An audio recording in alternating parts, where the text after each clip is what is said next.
你好，我係梁老師，今日同你一齊再睇馬太福音第19章，一個好有趣嘅題目，就係主耶穌話讓小孩子來。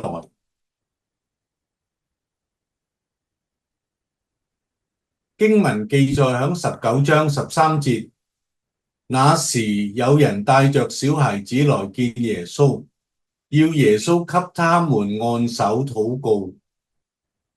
那時係幾時呢？係主耶穌傳道生涯最後嗰3個月，由北邊嘅該撒利亞腓立比向南行，經過加利利，而家已經快要進入耶路撒冷啦。耶穌要入耶路撒冷過逾越節，亦都係佢人生最後一次嘅逾越節啦。經文喺19章13至14節就話，門徒就責備嗰啲帶細路仔嚟嘅人，但耶穌話：讓小孩子到我這裏來，不要禁止他們，因為在天國的正是這樣的人。門徒點解會責備呢個阻住行程嘅人呢？係有佢道理嘅，我哋一陣間先講下。於是耶穌就給呢班小孩子按手禱告，就跟住離開那個地方。究竟小孩子係代表咩意思呢？我嘅研究結果就係代表天國裏邊謙卑受教嘅心，小孩子就係謙卑受教嘅一班人啦。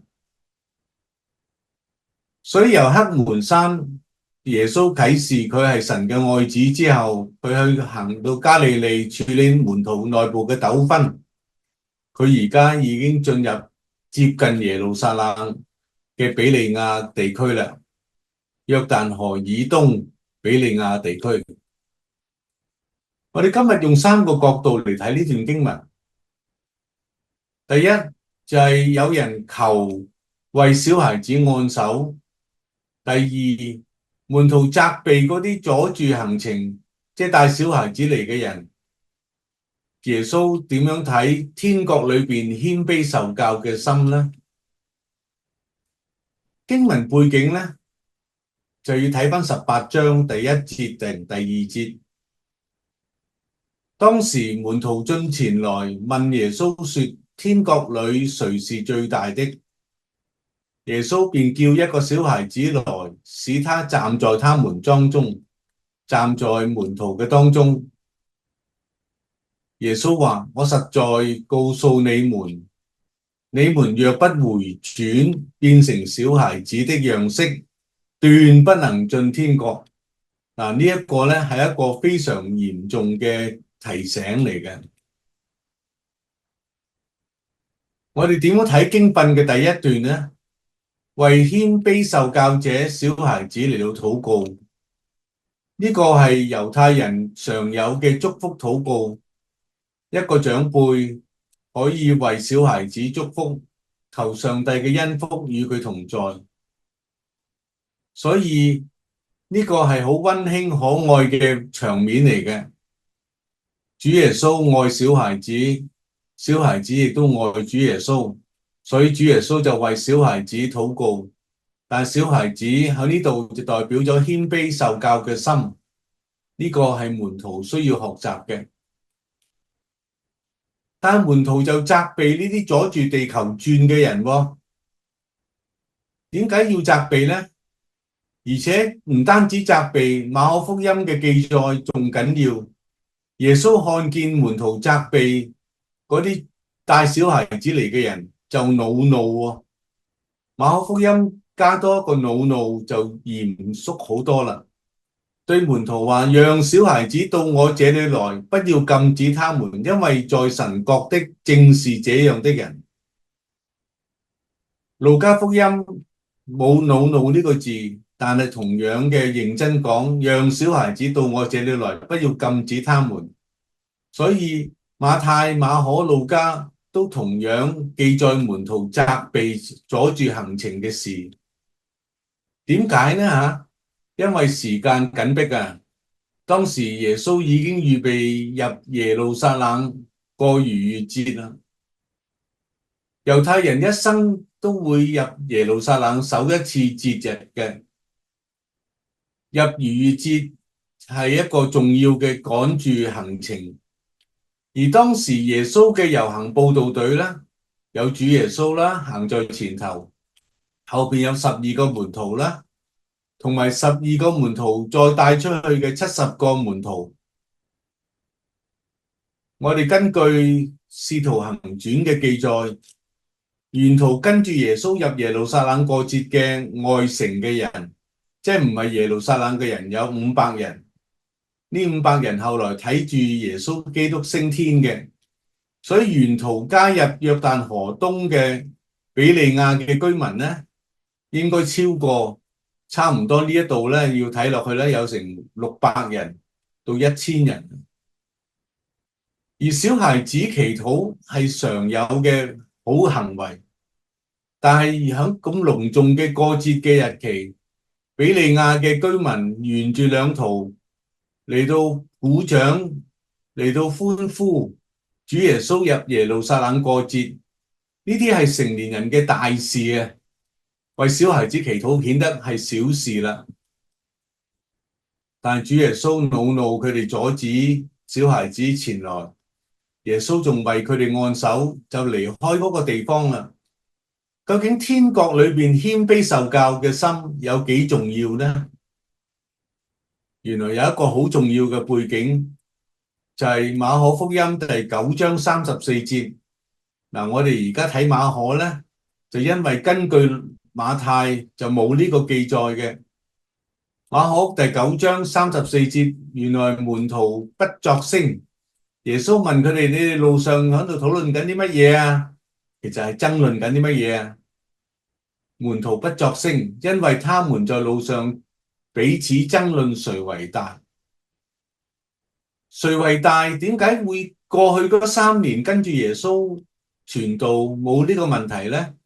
因為耶穌響馬可第8章、馬可第9章、馬可第10章都響度講俾門徒聽，佢要入耶路撒冷過節，但響嗰度佢會俾人逮捕、受苦、受死。咁呢個佈道隊就冇咗個頭噶咯噃。咁邊個話事啊？以後冇咗主耶穌響度，佢哋聽唔到主耶穌話第3天從死人中復活呢個偉大嘅神蹟，佢哋就爭論啦。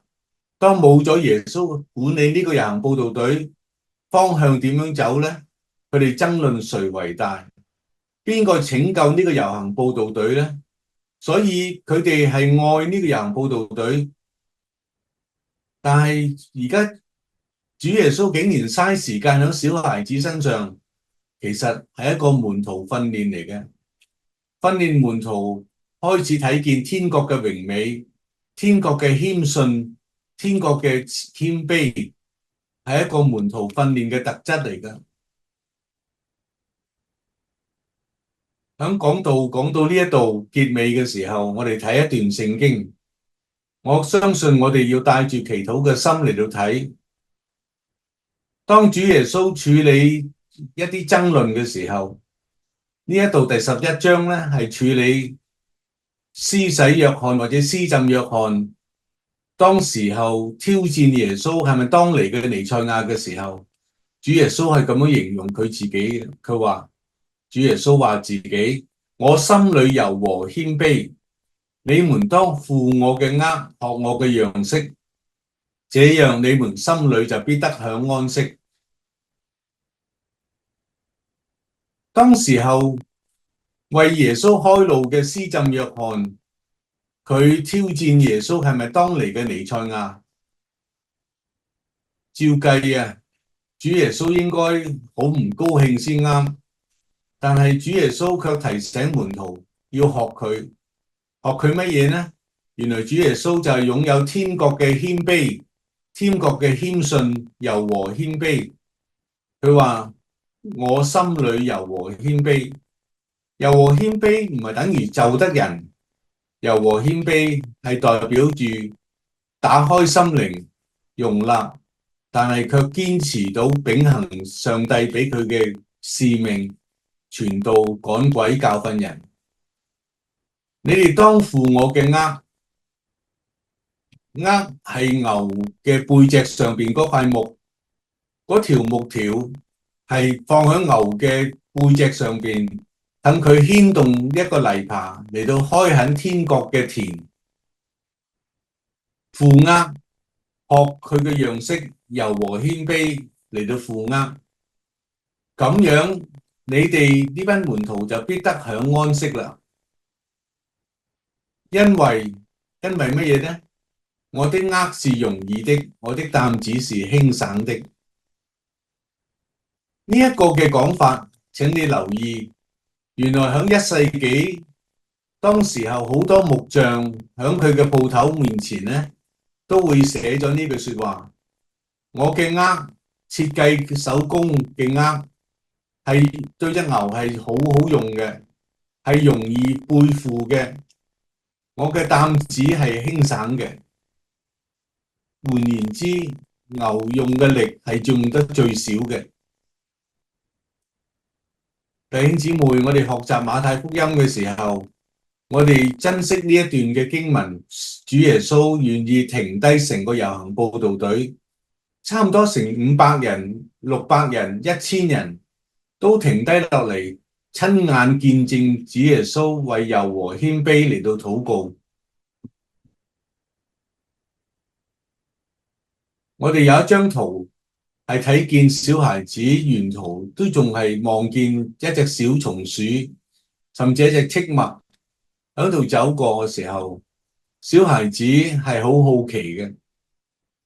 但係當主耶穌拖住佢嘅手嘅時候，佢就柔和謙卑跟住主耶穌嚟到走，手牽手走進天國。但願我哋呢個嘅聖經俾我哋有一個柔和謙卑負佢嘅軛，學佢嘅樣式嘅禱告啦。今日主耶穌在我哋嘅身邊，聖靈嘅引導仍然要求我哋學習手拉手，彼此勉勵，心裏柔和謙卑，學主嘅樣式，咁我哋必得享安息。我哋向前行係需要我哋有呢一種咁樣嘅力量，呢種嘅好奇心，但係更加重要嘅係柔和謙卑。願我哋都係能夠學習，彼此鼓勵，同走天國嘅路，手拉手，同走天國嘅路。阿門。